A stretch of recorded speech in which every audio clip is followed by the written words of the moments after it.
And now let's get to Geraldo for the Daily Take. Again, good to have you in person. Great to be here. Great to see you. Joe mentioned the posturing on both sides.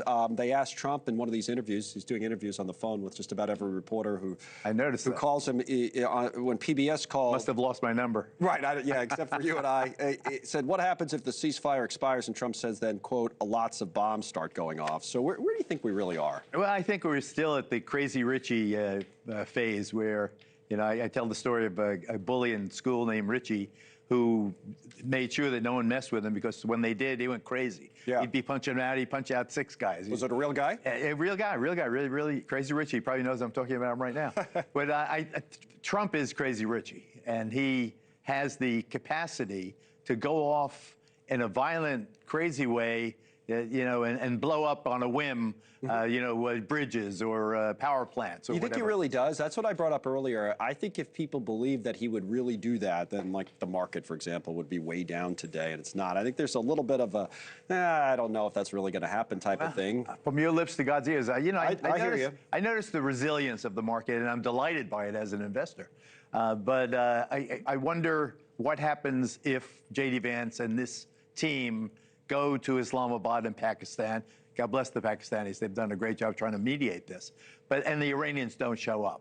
Or right. The Iranians that do show up are those that have no power to bring about the Revolutionary Guard type changes that Iran needs. What do you think Trump would do? You know, I've known him forever, and I just believe that the thing about Crazy Richie that made him so formidable was that when pushed to shove, he did respond in a way that was violent and perhaps unpredictable. Right. I don't know what our president would do. I don't know if he would withhold the sword or whether he would go ahead honor these threats. I personally hope that he doesn't take that route. Because doesn't he need a way out of this politically? Well, the way out of it is not to cause more suffering in the Iranian people. That's what I mean. You know, if they can't take the bridge to go to the market, or they turn on the switch and the light doesn't go on in the kitchen, right. They're not going to be mad at the Revolutionary Guard. They're going to be mad at Trump and the United States. Understood. So I'm saying, wouldn't he just find a way to negotiate his way out of it and spin it, call it a win, whether it strategically is or not? I wish that he would, and I also believe that it's also, I don't want to put all the burden on Trump. You know, Iran, tit for tat. Iran did this blockade. Trump then matched the blockade. He trumped the blockade with our own blockade.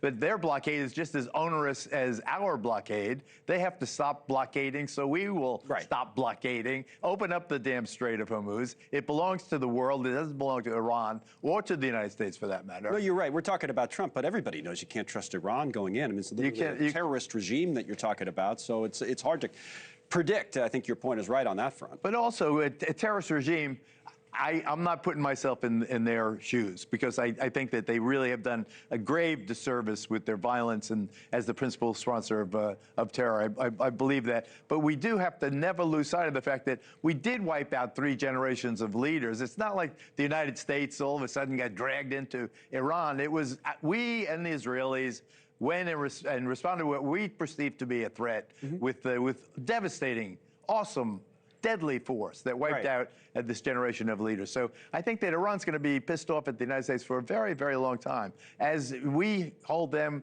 with deep suspicion. Maybe they will never, ever be friends, but there are a lot of Iranians who live in the United States and are doing very well here, and have been absorbed into, you know, American culture and business and so forth. I wish that expat community, the diaspora, the Iranians living here, could somehow bring messages back and forth. Try to at least get the United States, Tehran and D.C. talking to each other. Well, those are the people that want, in many cases, like the Shah's son to take over afterwards. But the idea of getting from there, I mean, that was a conversation we were actually having a couple of months ago. How naive.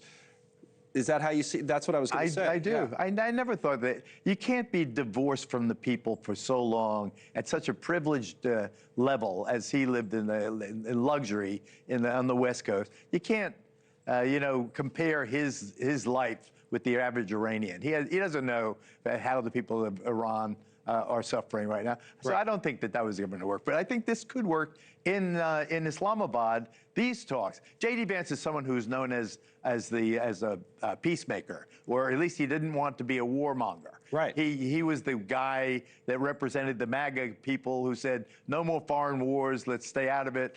So he does have some credibility in that regard. I hope the Iranians recognize the fact that his designation as the mediator is a signal from Trump that he is the guy that will make a treaty. Thank you for watching. Subscribe below and download our NewsNation app right now on your phone, and you will get fact-based, unbiased news for all Americans.